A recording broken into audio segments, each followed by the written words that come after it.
Untuk dari pertumbuhan ekonomi di Bandung Barat ini seperti apa sih sebenarnya disorotinya? Itu indikator makro pembangunan itu salah satunya adalah laju pertumbuhan ekonomi.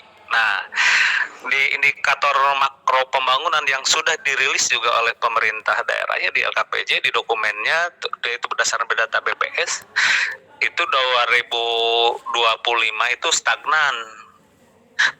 Naik tidak, turun sedikit, jadi sebetulnya stagnan lah karena turunnya 0, jadi dari 4,94 turun ke 4,91 gitu.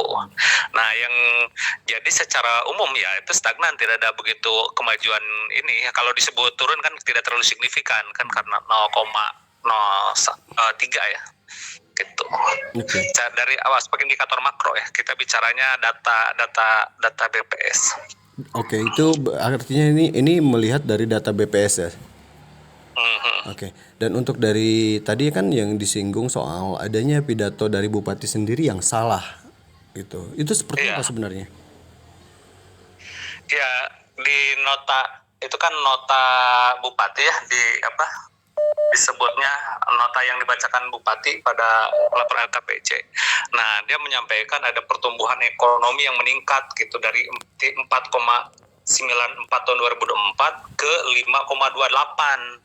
Nah, sedangkan yang 5,28 itu rata-rata Jawa Barat, bukan Bandung Barat. Oke. Rata-rata di Provinsi Jawa Barat. Jadi kemungkinan mereka salah ngetik, salah menulis di nota itu gitu. Itu yang itu disampaikan. Nah, itu kan yang jadi memancing reaksi. Tapi kalau di dokumen LKPJ-nya di tabel 126 kalau nggak salah itu sudah sesuai, itu 4,94 realisasinya jadi 4,91 kan, jadi turun kan gitu.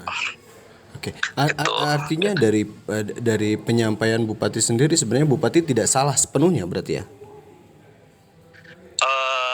Ya saya tidak ya kalau yang pasti yang salah mah yang satu yang buat sambutan aja itu. Oke. Dia tidak cross check lagi data. Oke, untuk dari Bupati sendiri hanya menyampaikan tanpa mengrosek data yang lengkap gitu berarti ya? Iya, itu aja sih. Ya mungkin itu harusnya kan yang cross check data mungkin itu di Bapelitbangda kan gitu. Datanya kan itu di Bapelitbangda sudah waktu kemarin sudah rilis kan sebenarnya, makanya bingung kok bisa naik. Bingung saja. Oke. Dari makro pertumbuhan ekonomi sendiri di Bandung Barat melihat untuk saat ini sebenarnya seperti apa sih kondisinya?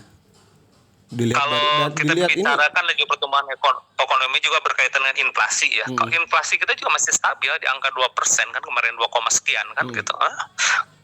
Jadi masih 2024 masih ini. Nah, sebenarnya yang kalau di LKPJ itu yang perlu dikritisi itu sebenarnya surplus yang 127 itu 127,3 itu yang perlu dikritisi. Nah, karena apa? Itu berpengaruh terhadap ekonomi.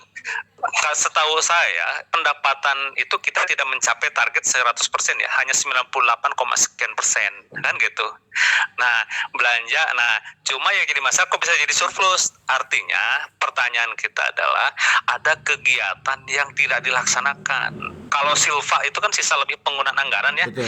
Nah, itu kan tidak bakal nyampe segitu. Ini pas ada beberapa kegiatan yang tidak dilaksanakan. Karena yang saya dengar di akhir tahun kemarin sampai di Januari awal itu ada beberapa kegiatan pengusaha yang belum terbayar. Jadi kan surplus itu sebenarnya di bahasa yang sangat lucu bagi saya. Itu bukan surplus namanya.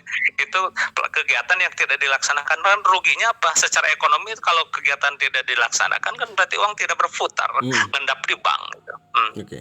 Benar kata Pak Deddy Mulyadi itu di Bandung Barat. Kenapa itu? Karena berarti tidak digunakan. Ada kegiatan yang dipending ya.